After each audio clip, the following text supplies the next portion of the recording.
Square, I wanted to say thank you all for joining us with this celebration. As Marianne talked about, Children's Square is 140 years old. We're really proud of the rich history that we have in this community in terms of making the lives of children better. The goal is to increase our services so that we're serving up to 2,000 children a day. Currently, we serve almost 1,000 children every single day, all year long. We want to grow that number over time. We want to increase the number of services that we have so that we can help these children have a happy, healthy, and better life.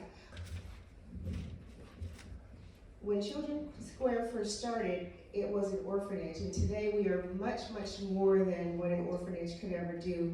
We have a complete array of services and programs for children and families.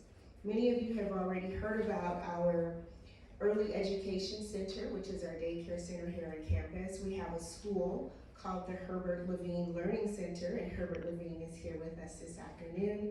We also have a children's emergency shelter. We have foster care in Iowa and in Nebraska. We also have behavior health services here in Council-Bluffs and over in Omaha as well. We have a pediatric residential treatment facility that has housed many, many children to help get them on the right track. One of the things that you may not be aware of is that we extend these services out to the families of the children that we serve, because we want to make sure that the families are healthy and strong as well. Well, as a child, I came to understand the word orphanage from, riding home back to Omaha. Boy, there were all those buildings, Dad, and what a terrific playground.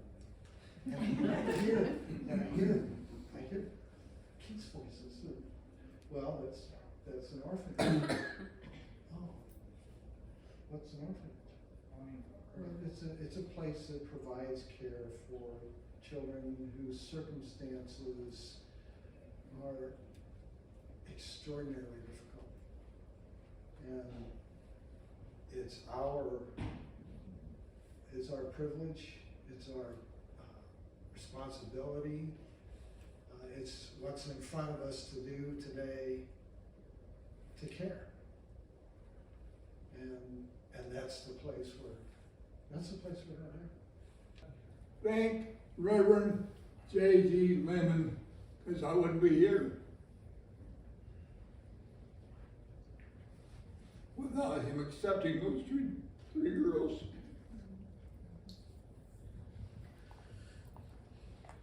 But I've had so much success in life, and I say if life gives you an opportunity, take it, and I have.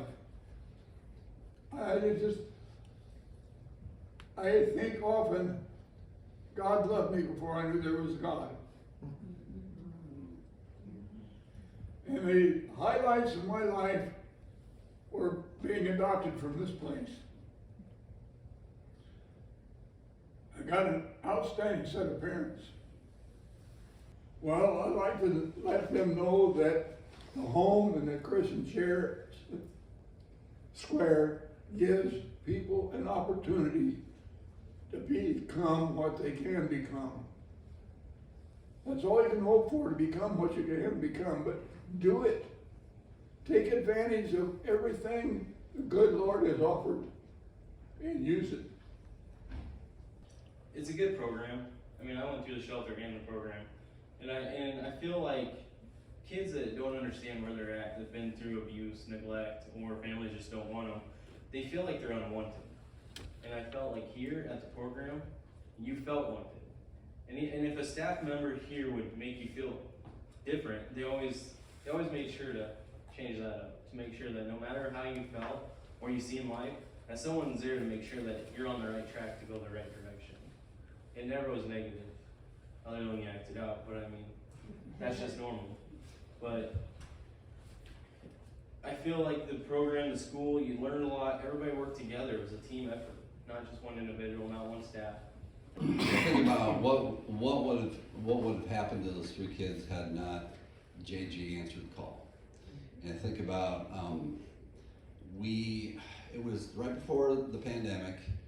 We were at the Jason Awards and we met, there was a table with kids in the back, and there was a space and time for us to go meet them if we wanted to. And there was a kid named Sebastian, I don't know his last name, but my wife and I were sitting there talking to Sebastian, and I thought, where would Sebastian be without this ball? And I would say to everybody here that if God's putting something on your heart to do something, there's a reason for that. And who knows if it's gonna last 140 years, but I mean, it's so critical that it may not make sense.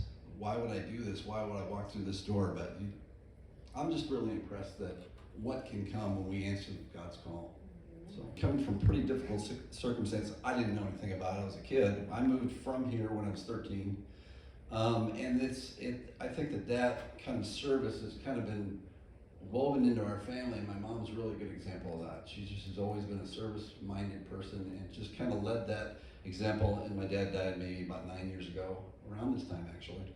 And I think that's been the impact, long-term impact on me and my family, my brother and sister. I know they would probably say the same thing. You know, that's how critical it is to help the next person, you know, because you never know when you're going to need it. So that's been one of the lasting impacts, I think.